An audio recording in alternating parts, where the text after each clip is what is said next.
Hey everyone, Harry here to talk about Judge Juan Merchan's revised gag order in the voter deception hush money case that's due to begin jury selection in less than 2 weeks. All right.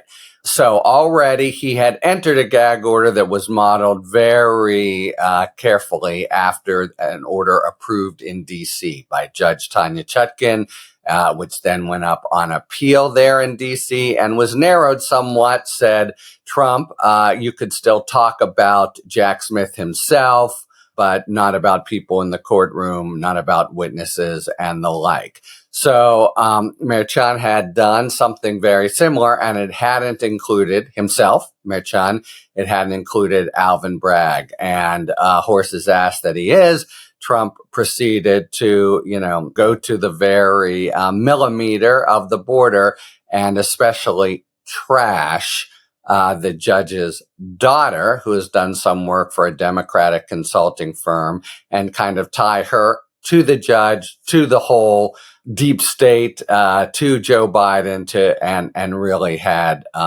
delivered just a kind of gutter rant. Moreover, he'd followed it up with publishing pictures of her. So really creating danger and alarm.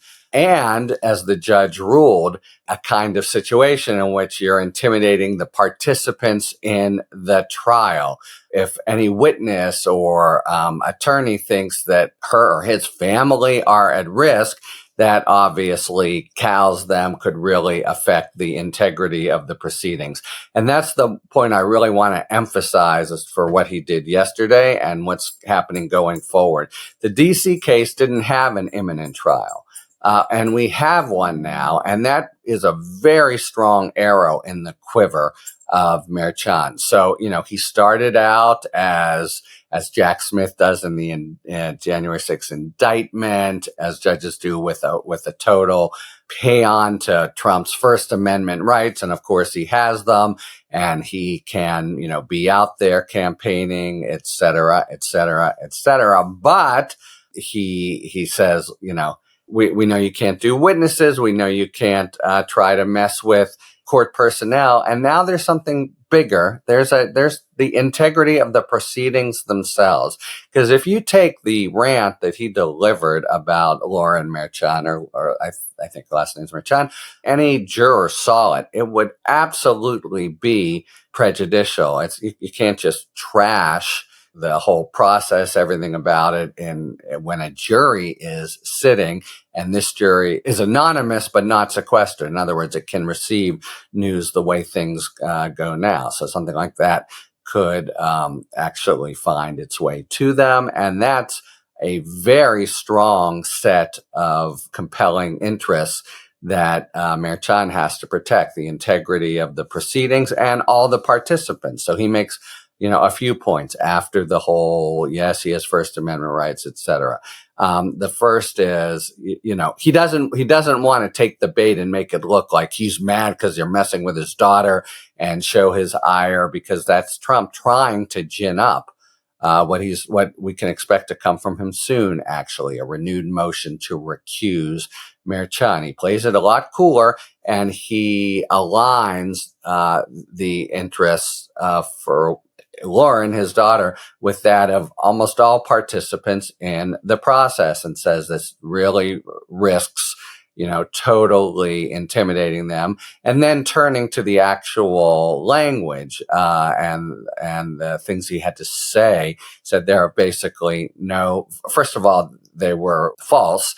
His first point was that Lauren had actually posted a picture on a Twitter site of him behind bars. She hadn't. It hadn't been she. He was just mistaken about that.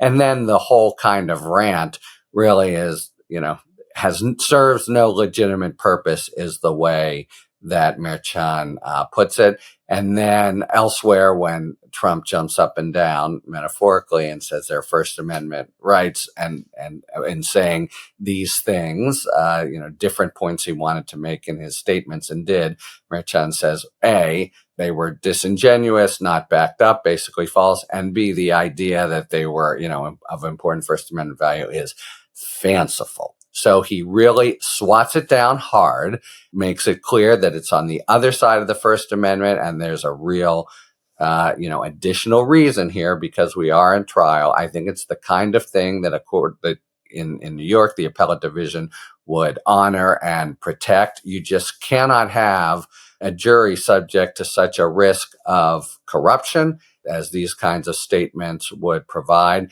Now, Merchan was smart. The DA, Bragg, and we talked about this before, made a motion saying, just to clarify, please, that you meant to cover the family members of the judge, of the DA. That's not what the order had said, and it would have been a little ham-handed to go along with that finesse. He just said, no, I'm revising it.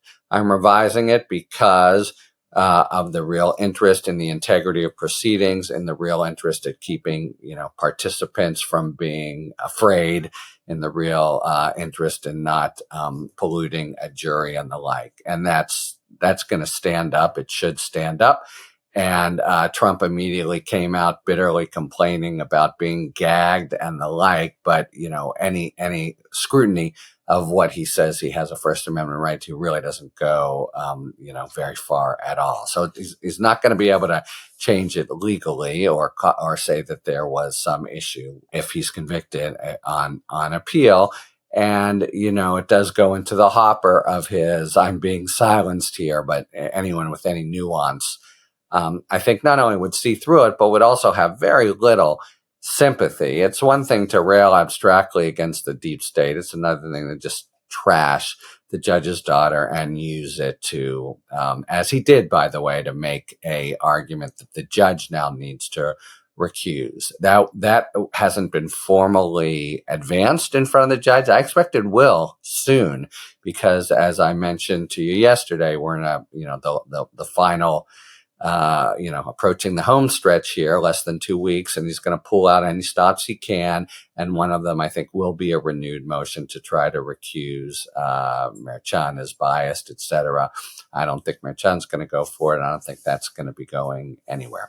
But gag order, so Merchan goes an extra step, but very strongly, with a very strong foundation, and because he's got an interest to protect that Chutkan and others so far haven't had an actual trial that's going to go forward, where you need witnesses to show up and do their duty, and lawyers to do their duty unafraid, and above all, jurors not to be tainted by total Donald Trump gutter crap.